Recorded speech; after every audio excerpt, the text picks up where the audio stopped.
কালকে সারাদিন বৃষ্টি হয়েছে। আর আজকেও সকালবেলা দিয়ে বৃষ্টি হচ্ছিল। তো ওয়েদারটা ঠান্ডা, ঠান্ডাই আছে। ঠিক আছে? তো আমি আর আমার ল্যাদ খাওয়া রুমমেট দুজন মিলে আমরা ঠিক করলাম আগে খাওয়া-দাওয়া হবে তারপর স্নান। তো আমরা আগে খাওয়া-দাওয়া করে তারপরে এসে নিজের দেহটাকে বিছানায় পুরো এলিয়ে দিলাম। ঠিক আছে? এলিয়ে দিয়ে আমার রুমমেট গেল ৫:৩০ টায় স্নান করতে আর আমি গেলাম ৬ টায়। তো আমি একটা কথা ভাবছিলাম যদি সারা বছর শীতকাল হতো তাহলে? তাহলে ব্যাপারটা কিরকম হতো? যদি সারা বছর শীতকাল হতো তাহলে আমাদের এই যে এখন হালকা, হালকা ঠান্ডা পড়েছে এতেই এই অবস্থা।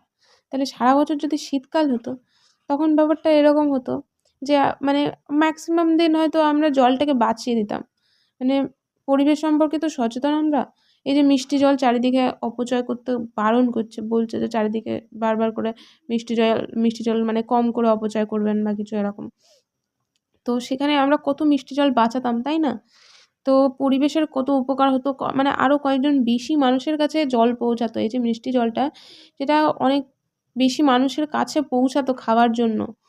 তো মানে একরকম সমাজসেবাও হতো।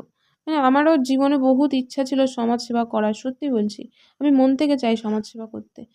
আ কিন্তু কি করব স্টিল সারা বছর তো শীতকাল হওয়াটা পসিবল নয়।